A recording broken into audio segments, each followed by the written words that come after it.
नमस्कार.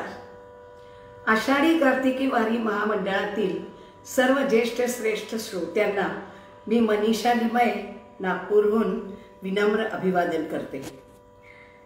कार्तिकी आषाढी महामंडळाची दिवसेंदिवस वाढती लोकप्रियता पाहता श्री संतोषजी गोडबोले, इतर पदाधिकारी आणि त्यांचे सर्व सहकारी या सर्वांचे मी अभिनंदन करते.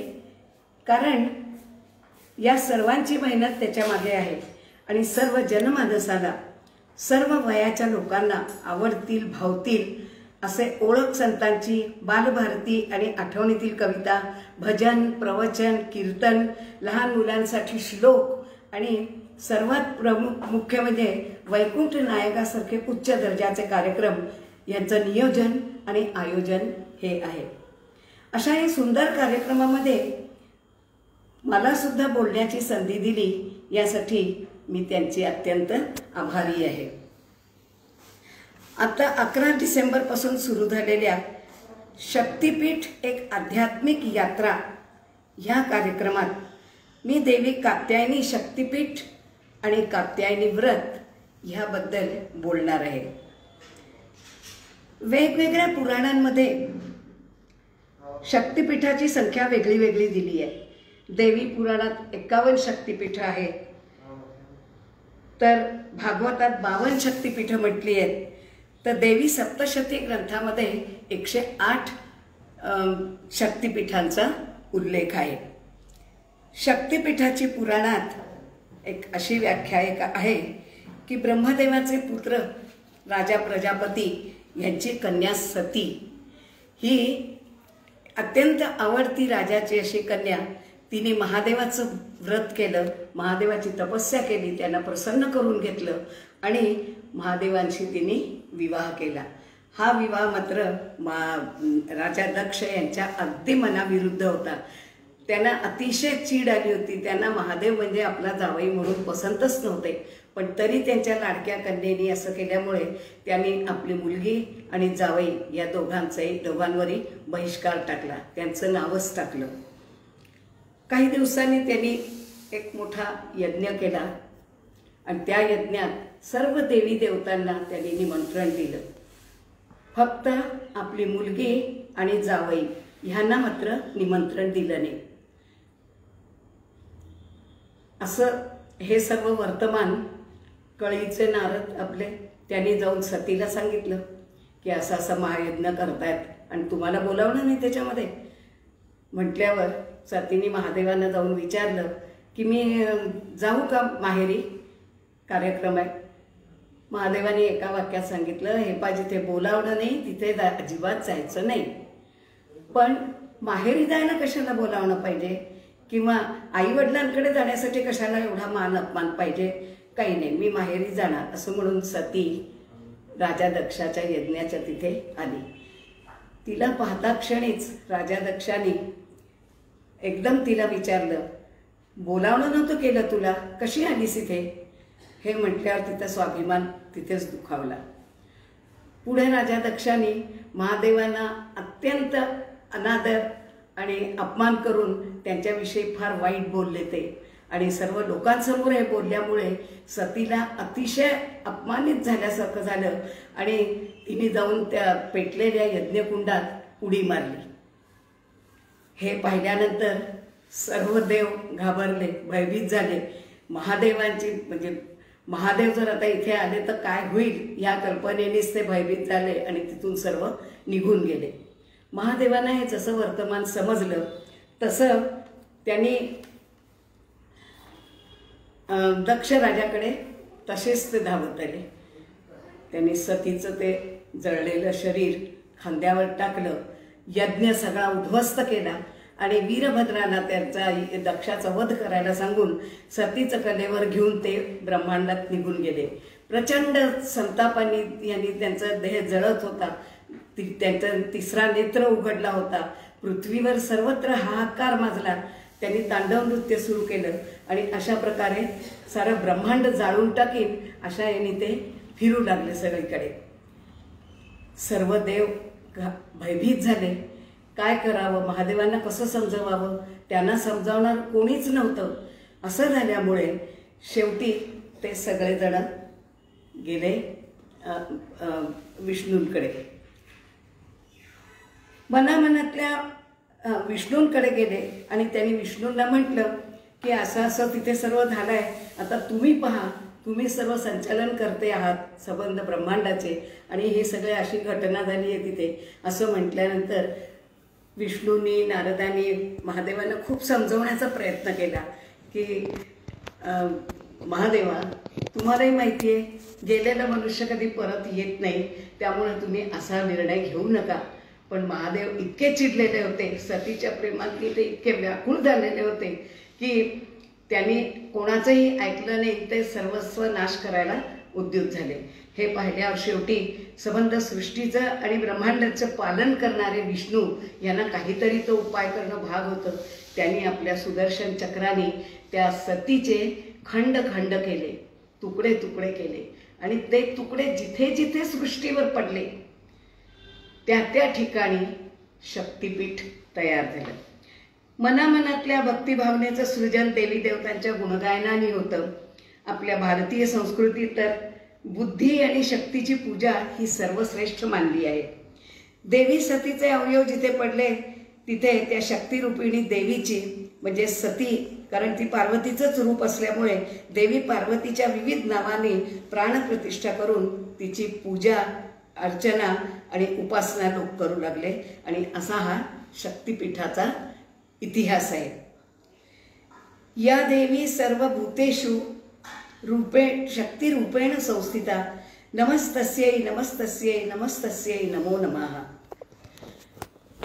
आता धर्मशास्त्राप्रमाणे ब्रह्मा विष्णू महेश हे तिन्ही देव उत्पत्ती, संरक्षण आणि संहाराचे करते करविते मानले गेले आहेत.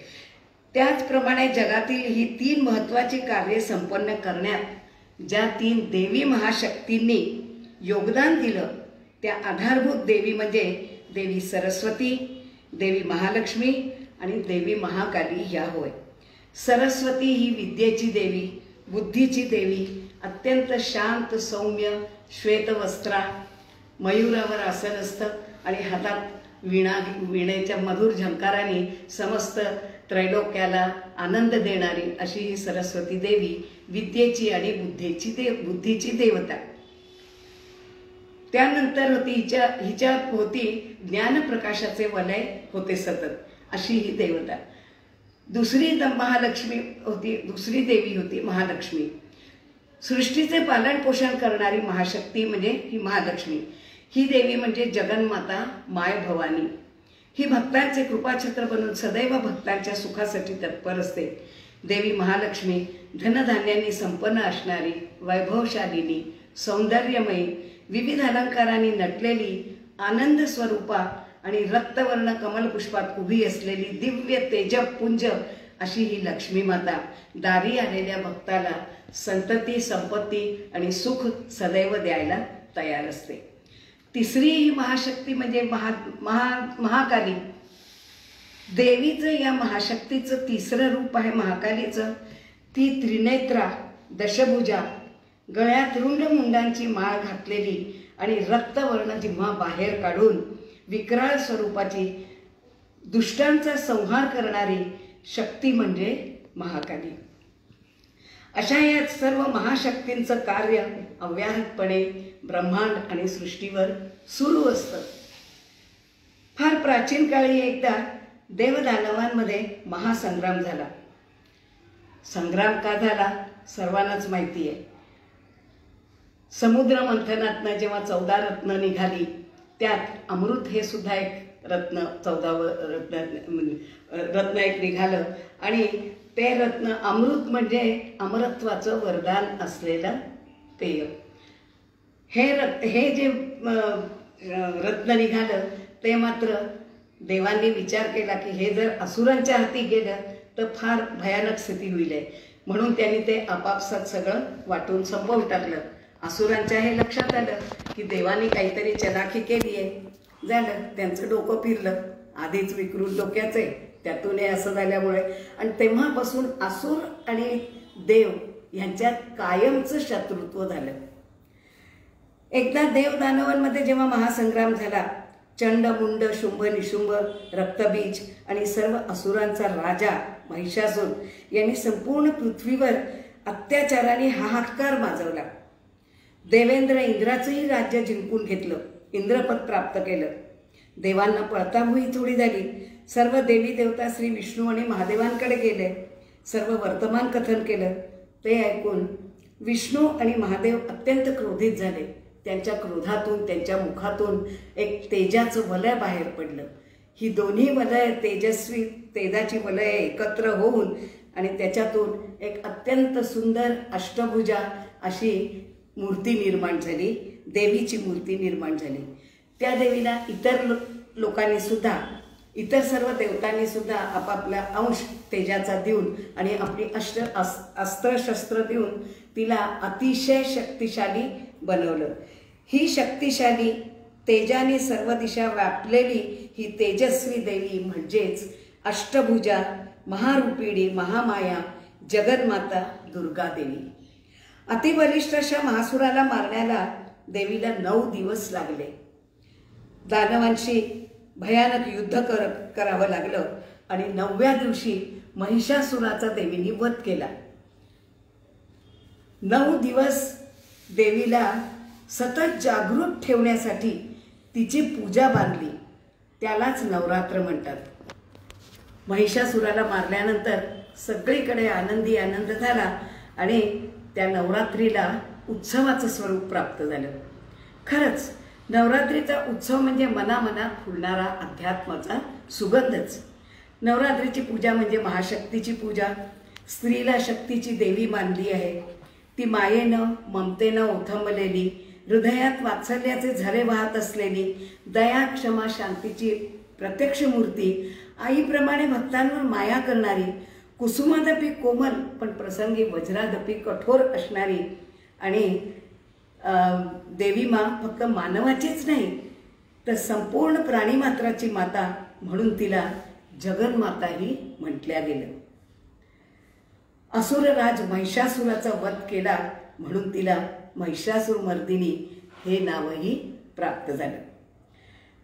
नवरात्रात दरवर्षी अश्विन शुद्ध प्रतिपदेला घटस्थापना करून देवी दुर्गेची पूजा केली जाते. देवीचा घट बसवतात, म्हणजे तांब्याचा किंवा चांदीचा कलश घेऊन त्यात पाणी भरून आंब्याची पानं तांदुळावर घट ठेवून घटाच्या रूपात देवी दुर्गेची प्रतिष्ठापना करतात. तबकात काळी माती घालून त्यावर गहू तूर चणा तीळ जवस राळे हे 7 प्रकारची धान्य पेरतात आणि सर्वांची मनोभावे सागर संगीत पूजा करतात. कलशावर पंचफुलांची माळ बांधली जाते.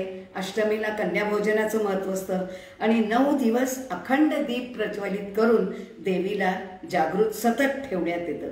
शेवटच्या दिवशी तबकात पेरलेलं धान्य जितकं चांगलं उगवेल तितकं चांगलं शेतीतनं धान्योत्पादन होईल असा एक समज आहे.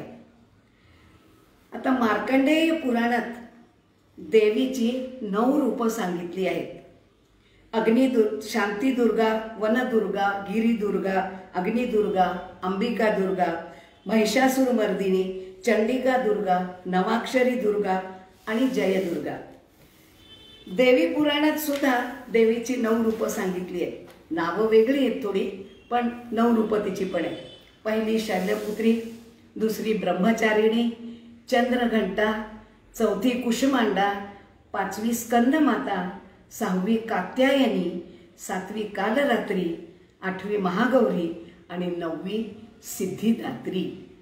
या प्रत्येक रूपातल्या देवीचं वर्णन तिचं रूप, वस्त्र, वाहन, अस्त्रशस्त्र आणि तिचे वैशिष्ट्य सांगून केले आहे. त्यापैकी आज मी दुर्गा देवीच्या 6व्या रूपाची म्हणजेच दिव्य देवी कात्यायनीची माहिती सांगणार आहे. भागवतात दशम स्कंधातल्या 22व्या अध्यायातल्या देवी कात्यायनीच्या या श्लोकापासून सुरुवात करते. कात्यायनी महामाये महायोगिन्य धीरेश्वरी नंद गोपसुतम देवी पती मे कुरुते नमः इति मंत्र जपस्तस्ता पूजां चक्रु कुमारिका एवं मासं व्रतं चेरु कुमार्य कृष्ण चेतसा भद्रकाली समानर्चु प्रभूयानंद सुतः पती. श्री देवी महात्म्यामध्ये कात्यायनी देवीचे 11व्या अध्यायातील वर्णन असे आहे. एतन्ते वदनं सौम्यं लोचनत्रय विभीषितं पातु नः सर्वभूतेभ्यः कात्यायनी नमोस्तुते. दुर्गा देवीच्या 6व्या रूपात तिचे नाव कात्यायनी कसे पडले याच्या 2 आख्यायिका आहेत. वामन पुराणानुसार महर्षी कथ, फार प्राचीन काळी महर्षी कथ हे होऊन गेले आणि त्यांच्या कात्यायन या कुळात त्यांचा एक पुत्र होता कात्यायन नावाचा ऋषी, कात्यायन ऋषी. त्या कात्यायन ऋषींनी देवी भगवतीची अत्यंत कठीण तपस्या करून देवी भगवतीला प्रसन्न करून घेतलं. देवी भगवती प्रसन्न झाली आणि वर माग म्हणाली.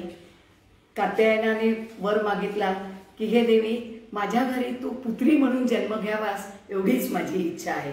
देवीने तथास्तु म्हटलं आणि कात्यायन ऋषींच्या घरी ती पुत्री रूपात जन्माला आली. अशी ही आणि कात्यायनांची मुलगी म्हणून तिचं नाव कात्यायनी असं पडलं.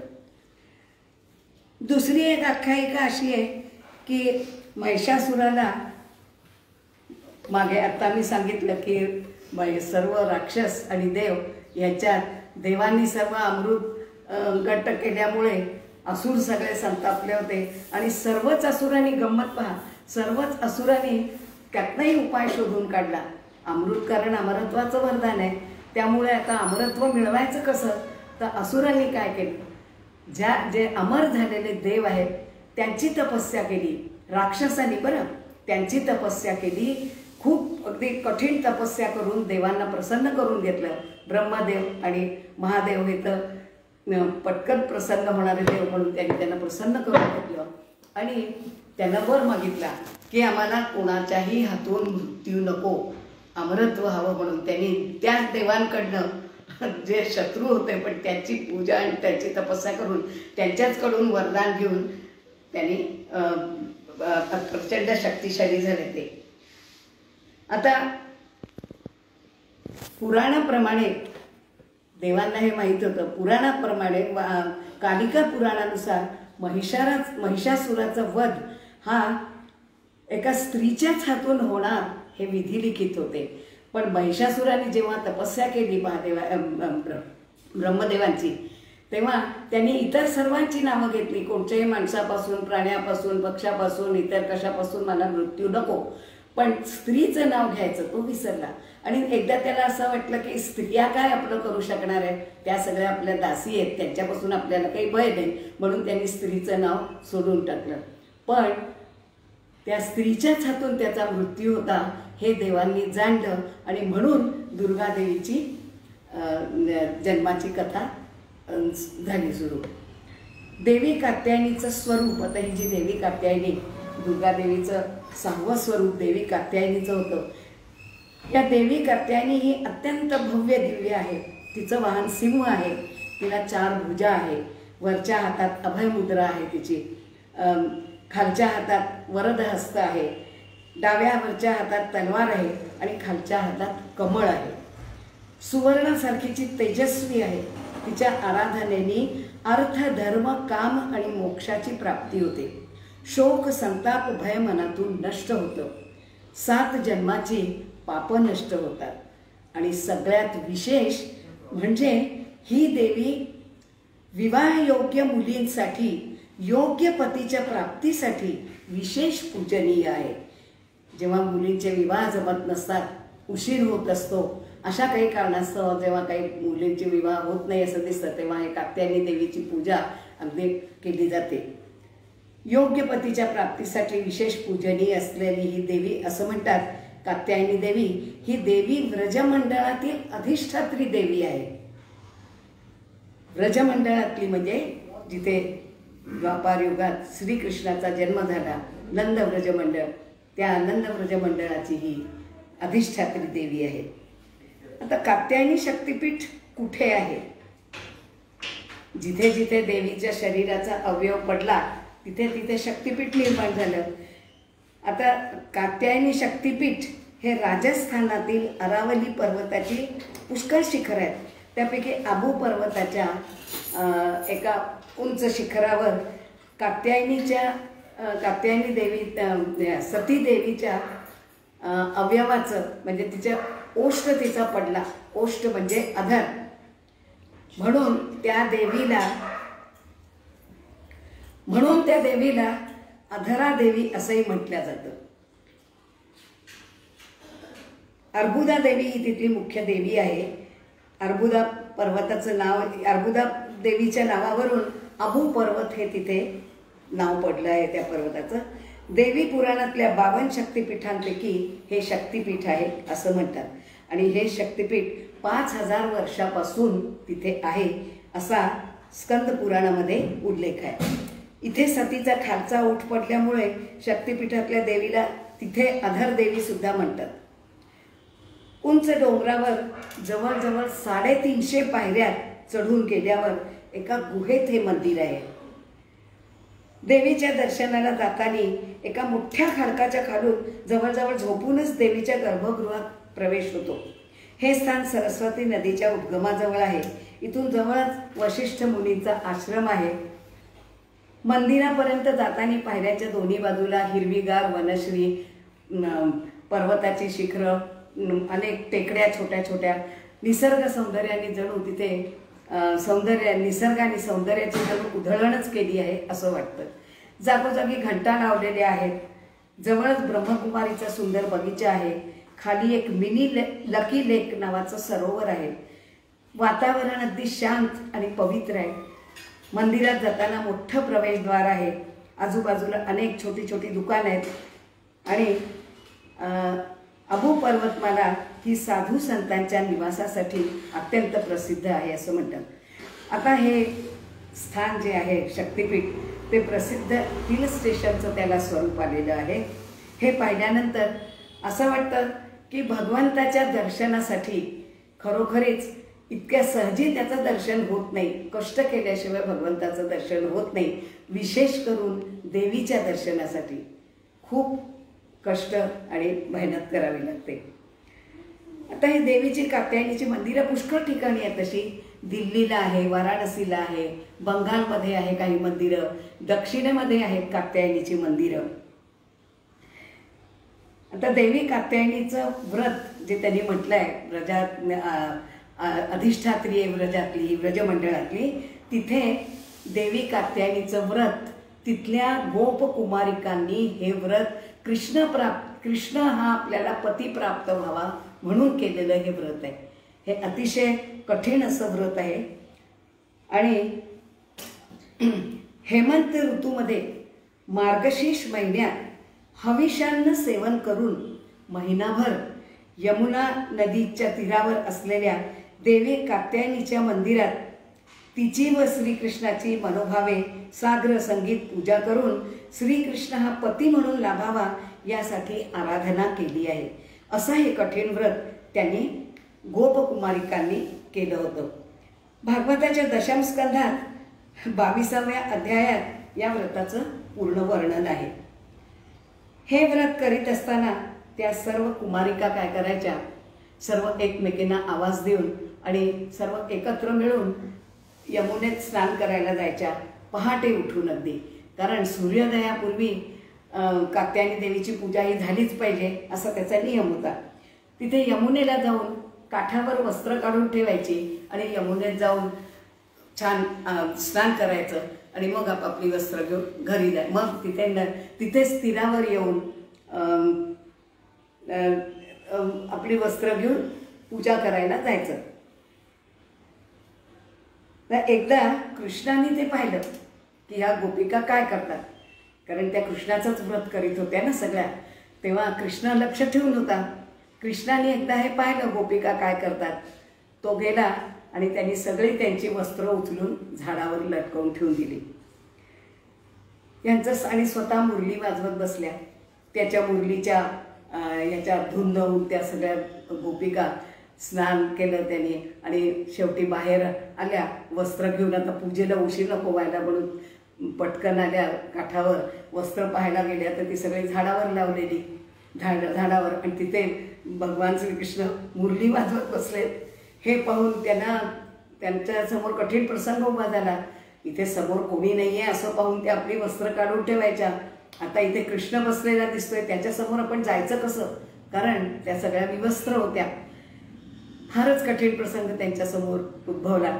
कृष्णाची प्रार्थना करू लागल्या, विनवू लागल्या, देवा असं नको करू, आमची वस्त्र दे ना. कृष्णाने सांगितलं आपली आपली वस्त्र येऊन स्वतः घ्या. त्यांनी खूप विनवण्या केल्या. शेवटी कृष्णाने त्यांना विचारलं, तुम्ही व्रतस्थ आहात ना? सगळ्या म्हणाल्या हो. मग तुम्ही जर व्रत करताय देवाचं आणि हे असं तुम्ही आंघोळ करायला यमुनेमध्ये उतरताय, तर ते देवी यमुनेला अजिबात आवडलेलं नाही आहे आणि त्यामुळे ती यमुना कोपित झाली आहे.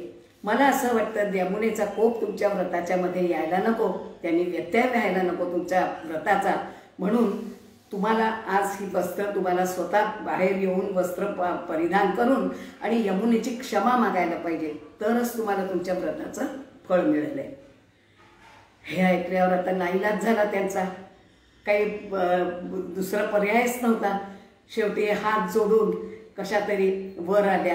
त्यांनी आपापली वस्त्र घेतली, वस्त्र परिधान केली, यमुनेची क्षमा मागितली आणि मग कृष्णाने सांगितलं आता तुम्ही जा आपापल्या घरी. हे सर्व मी एवढ्यासाठी सांगितलं कारण तुमच्या मनात लज्जा, तुमच्या मनात अभिमान, तुमच्या मनातले हे जे भाव आहे, देहभाव जो आहे तुमचा, तो तुमचा अजून गेलेला नाही आहे आणि त्यामुळे तुम्हाला कृष्ण प्राप्ती होऊ नाही शकत, भगवंताची प्राप्ती होऊ नाही शकत. भगवंताची जर भक्ती करायची असेल तर सर्व समर्पणाची भावना असायला पाहिजे, तरच भक्त देव प्रसन्न होतो भक्ताला, असं त्यांनी सांगितलं. आणि त्यांनी म्हटलं की मला माहीत आहे तुम्ही अतिशय मनापासून सगळं व्रत करताय. आता तुम्ही शारदीय पौर्णिमेच्या दिवशी यमुनेच्या काठी सगळ्याजणी या, तिथे तुम्हाला तुमच्या व्रतप्राप्तीचं फल मिळेल आहे. असं सांगून भगवान निघून गेले तिथून. सर्व गोपी आपापल्या घरी चालल्या गेल्या. मायेचं आवरण दूर करायला त्यांना सांगितलं. आता ही गोष्ट पाहायची सगळ्यांना माहिती आहे, प्रत्येकाला गोपिकांचं वस्त्रधारण झालं, कृष्णाने झाडावर ती सगळी वस्त्र ठेवली वगैरे, हे सगळं सगळ्यांना माहिती आहे. पण सामान्य माणूस काय विचार करतो की कृष्णाची ही एखादी खोडीच आहे, कारण कृष्ण हा अतिशय खोड्याळ होता, त्यामुळे कृष्णाची ही खोडी आहे असं समजून आपण त्याच्याकडे दुर्लक्ष करतो किंवा काही लोक तर त्याच्यातनं वाईट अर्थसुद्धा काढू शकतात. पण जर त्याचा आध्यात्मिक अर्थ जर पाहिला तर त्याच्यामागे इतकं मोठं अध्यात्म आहे की देव हा दयाळू असतो आणि देवाला आपला भक्त कुठल्याही चुकीच्या मार्गाने गेलेला चालत नाही. त्यामुळे तो भक्ताला सावध करण्याकरता काहीतरी असं करत असतो की त्या भक्ताचं व्रत पूर्ण झालं पाहिजे आणि तो योग्य मार्गावर आला पाहिजे. म्हणून कृष्णाने हे नाटक रचलं, हा त्यातला आध्यात्मिक अर्थ आहे. ह्या भक्तीला त्या सगळ्या गोपिका ज्या होत्या कृष्ण भक्त, त्या अति कृष्ण भक्त होत्या. कृष्णासाठी सर्वस्व त्यांचं हे त्यांनी केलं होतं आणि देहभान विसरून त्या डोळ्यात कृष्ण त्याच्या पाहायचा तरी कृष्ण पाहायचा, तोंडातून बोलायचं तरी पण कृष्णाचंच नाव घ्यायचं, हृदयात कृष्णच आहे त्यांच्या, अशा कृष्णमय झालेल्या होत्या. आणि त्यांचं जे प्रेम होतं कृष्णावर ते वासनारहित प्रेम होतं, निर्व्याज प्रेम होतं. फक्त त्यांना कृष्णाची भक्ती हवी होती. तर असं आहे त्याचं. ह्या भक्तीला मधुरा भक्ती असं म्हणतात.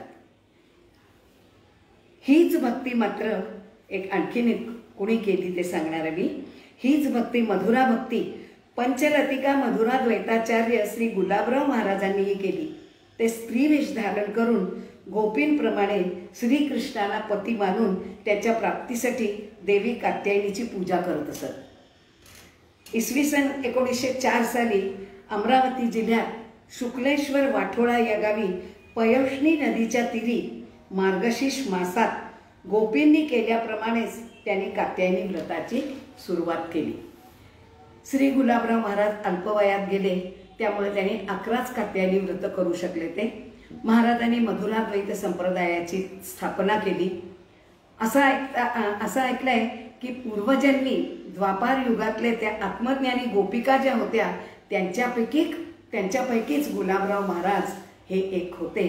त्यामुळे त्यांची भक्ती गोपिकेची भक्ती होती. कृष्णाची भक्ती करत असताना ते नऊवार लुगडं नेसून मोठं कुंकू लावून दागदागिने घालून आणखीन एका स्त्रीप्रमाणे पत्नीप्रमाणे कृष्णाला पती मानून त्याची भक्ती करत असत. त्यांचं म्हणणं असं होतं की मधुरा भक्ती ही फक्त ज्ञानोत्तर दशेतच संभवते. व्यवहारातील सर्व स्नेहसंबंध म्हणजे दासी, सेविका, मित्रत्व, वात्सल्य हे सारे भाव एका पती पत्नी प्रेमातच एकवटलेले असतात. म्हटलंच आहे ना, स्त्री ही क्षणाची पत्नी आणि अनंत काळची माता असते. म्हणून या व्रतात पत्नीची पतीविषयी सर्व समर्पण भावना असते. तशीच सर्व समर्पणाची भावना भगवंताविषयी आपल्या मनात निर्माण झाली पाहिजे, तरच भगवंताचं दर्शन शक्य होतं. श्री गुलाबराव महाराजांना जाऊन 1915 ते गेले. आज इतकी वर्ष झाली आहेत, तरीही आजही त्यांचा शिष्य परिवार त्यांनी घालून दिलेल्या परिपाटीनुसार कात्यायनी व्रताचं पालन करतोय. माझ्या लग्नानंतर आमचं संपूर्ण कुटुंब श्री गुलाबराव महाराजांच्या शिष्य समुदायांपैकी एक असल्यामुळे कात्यायनी देवीचं हे व्रत मी अत्यंत जवळून पाहिलं आहे आणि प्रत्यक्ष अनुभवलंही आहे. महाराज कसे ते व्रत करायचे किंवा कात्यायनी व्रत कसं होतं याबद्दल मी थोडीशी काही 4 ओळी लिहिल्या आहेत, त्या मी आपल्याला म्हणून दाखवते. हे व्रत नदीकाठी असतं, करायचं असतं. तिथे एक झोपडी घालून आणि तिथे देवीची पूजा करतात. वाळूचा महादेव करून वाळूच्या शिवलिंगाची स्थापना केली.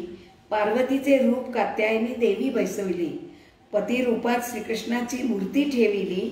गणेशाच्या पूजनाने सुरुवात झाली. गंध अक्षता पर्णफुले ही चरणी वाहिली, हो चरणी वाहिली. शेवंती अन मोगऱ्याची वेळी उमफिली. गर्भरेशमी वस्त्राने देवी सुसज्जित झाली, हो सुसज्जित झाली. मनोभावे मनोध्यावे आराधना केली. यज्ञयाग अनमहाने वैद्य पूजा बांधली, हो पूजा बांधली.